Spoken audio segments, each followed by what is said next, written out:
Bonjour et bienvenue dans 21e siècle. Je suis Charlotte Legris de la Salle. Des 15e au 19e siècle, le monde a connu le plus brutal des trafics d'êtres humains, l'esclavage triangulaire. Plus de 15 millions d'Africains vendus sur le continent américain. Pour honorer aujourd'hui la mémoire de ces victimes, voici l'histoire d'un monument, un lieu de recueillement et de transmission. C'est très rare d'avoir l'opportunité de travailler sur quelque chose d'une telle importance historique et culturelle. Je m'appelle Rodney Leon, je suis architecte et j'habite ici aux États-Unis, à New York.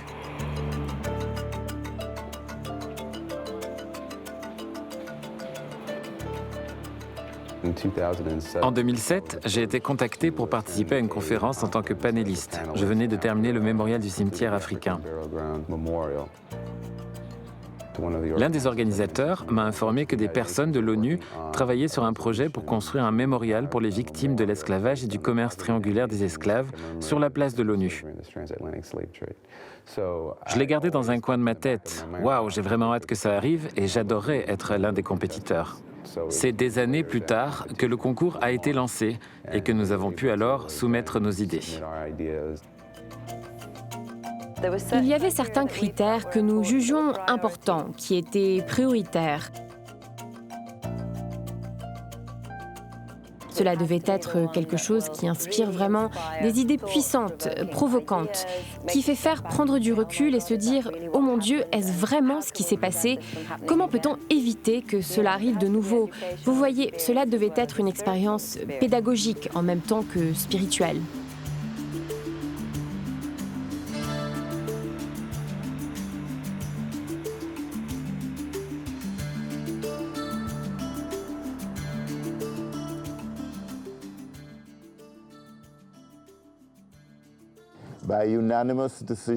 À l'unanimité des jurés du projet de mémorial, l'Arche du retour de Rodney Leon est déclarée vainqueur de la compétition.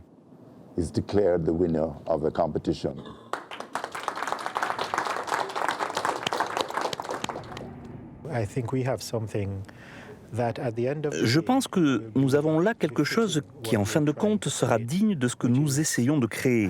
Un sens de ce que des millions d'Africains, et certainement ceux d'entre nous qui descendent de ces Africains de la diaspora, un sens de ce que nous avons tous enduré.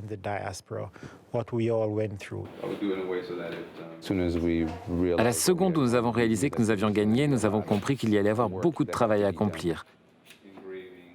Mais nous étions relativement confiants quant à l'échéance, l'inauguration au mois de mars.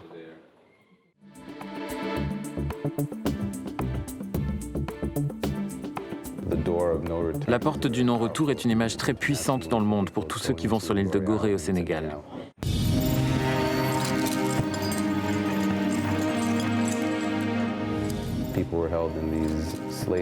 Les gens étaient détenus dans ces forteresses d'esclaves, ces prisons, en attendant d'être emmenés, arrachés à leur vie, à leur famille, à tout ce qu'ils connaissaient, en passant cette porte du non-retour. C'est un symbole tellement puissant, emblématique et tragique. Nous avons pensé que ce serait très approprié de travailler autour de cette idée, de revenir, de donner aux gens une occasion spirituelle, émotionnelle et psychologique de retourner en arrière, de soigner un peu de cette expérience psychique et transgénérationnelle que beaucoup de gens ont vécue. Donc, l'Arche de retour était notre tentative de développer un concept qui permette aux gens, même s'ils ne sont pas capables de retourner physiquement, au moins de se rendre compte que ces personnes ont connu d'énormes pertes et des expériences tragiques qui ont permis que nos vies soient ce qu'elles sont aujourd'hui.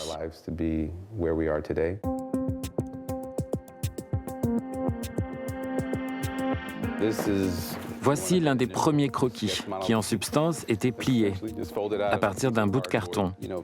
L'idée étant une forme triangulaire ou une forme générée par des triangles. L'idée, c'est aussi la réminiscence d'un vaisseau, d'un navire. Ceci, c'est une maquette en 3 dimensions du modèle de base, qui a évolué. Et voici quelques croquis originaux de ce que nous voulions que l'Arche du Retour représente. Et là, quelques inspirations de départ, comme des cartes du commerce triangulaire d'esclaves. Là, ce sont quelques images de coques de navires négriers.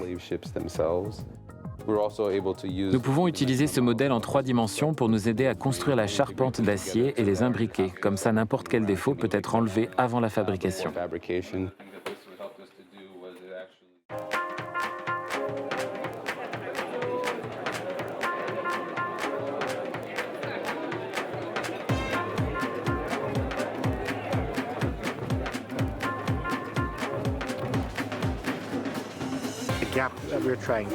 Nous essayons de collecter c'est environ 500 000 $. Je pense que nous avons suffisamment de temps entre aujourd'hui et le printemps de l'année prochaine pour réunir cette somme d'argent.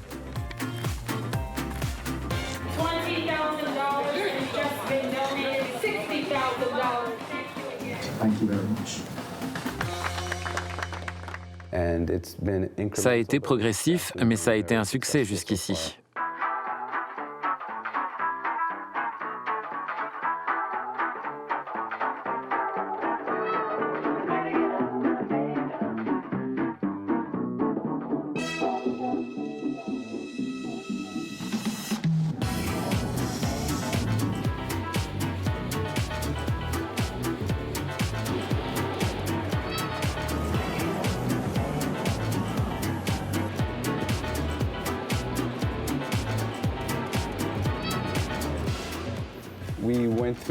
Nous avons eu beaucoup de mal à trouver le bon marbre. Celui-ci vient de Grèce. C'est probablement le marbre le plus blanc que vous puissiez trouver au monde. Celui-ci est un très beau marbre en provenance d'Italie. Disons qu'on utilise celui-ci à l'intérieur. Nous avons visité Danby, dans le Vermont, et nous avons vu quelques-uns des marbres qu'ils ont là-bas. Peut-être qu'on pourra trouver une couleur qui convient. Et nous avons trouvé un marbre qui avait l'avantage de la luminosité, presque sans veine. On recherchait quelque chose qui faisait penser à un nuage. Vous allez voir, il a cet aspect de nuage que vous recherchez. Nous voulions être sûrs que ce serait clair, presque comme si ça allait flotter au loin. Tout va vous paraître évident, ici, ici et là. C'est trop beau. Oui, je pense que c'est le bon.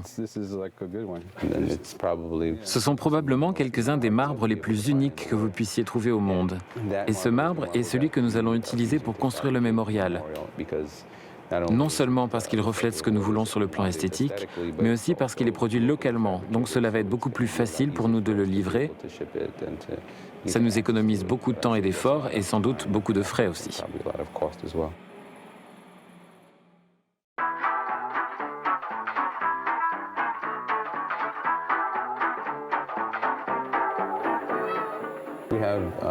Des artisans ont sculpté à la main un corps que nous appelons le corps de la Trinité, qui représente l'esprit des hommes, des femmes et des enfants qui sont morts durant la traite des esclaves, plus précisément durant le passage du milieu.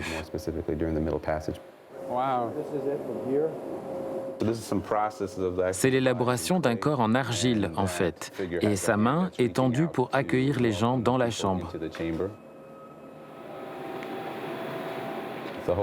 Le corps tout entier et la portion de robe sont sculptés à partir d'un seul bloc de marbre blanc de 2 mètres de long, 1 demi-mètre d'épaisseur et 1 demi-mètre de large.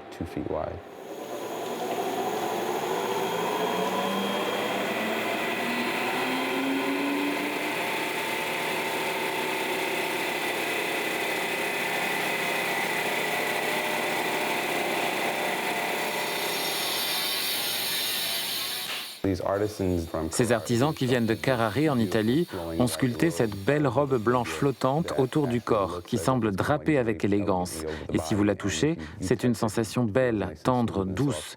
Ça ressemble en fait à un tissu. Les éléments du corps de la Trinité sont faits à partir d'un granit noir du Zimbabwe, en Afrique. L'une des choses que les gens nous ont demandé, c'est pourquoi le marbre est-il blanc ? En quelque sorte, pour certains, cela veut dire « Ok, il n'y a pas de présence africaine dans ce mémorial ». Je pense que ce que les gens vont surtout voir ou comprendre, c'est que c'est davantage une sorte d'espace spirituel. L'interaction des personnes qui passent à travers ce mémorial est l'une des choses qui va déclencher le débit de l'eau. Et quand le contact se produit, l'idée, c'est que la présence de la Trinité permet à une larme de couler de l'œil, et cette larme génère une chute d'eau triangulaire qui elle-même s'écoule dans 2 bassins réfléchissants à l'intérieur du monument. Je pense que cela permettra aux personnes de faire comme une pause et de comprendre qu'ils ont le pouvoir de réellement changer les choses. La Trinité sera accompagnée de l'image gravée d'un plan de navire négrier. Cela montrera comment les esclaves étaient entassés sous le pont, à quel point ces espaces où ils allaient passer les mois et les mois qu'allait durer le passage du milieu à travers l'océan Atlantique étaient serrés et confinés. Et je pense que ce schéma sera un rappel très puissant de ce qu'était cette expérience.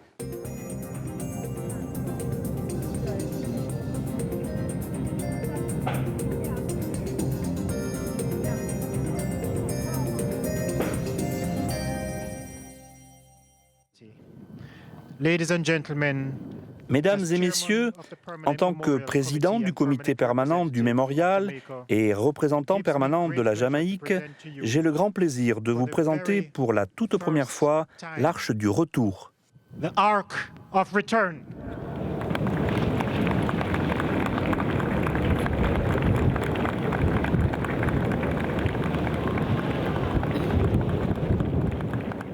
C'est un moment magnifique, mesdames et messieurs.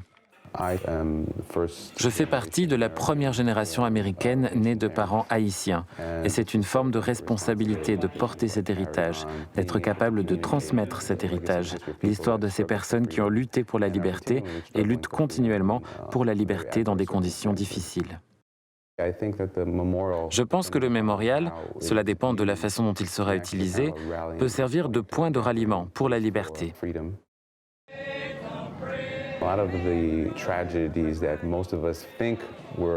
Il y a beaucoup de tragédies que nous pensons éliminer, mais honnêtement, il y a beaucoup plus d'esclavage et de tragédies dans le monde politique et social d'aujourd'hui que durant le traditionnel commerce triangulaire.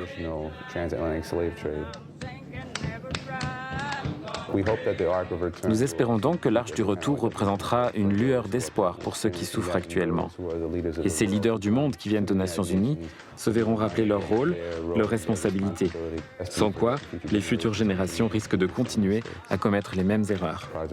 Un projet comme celui-ci est l'expérience d'une vie. Ça a été une aventure incroyable.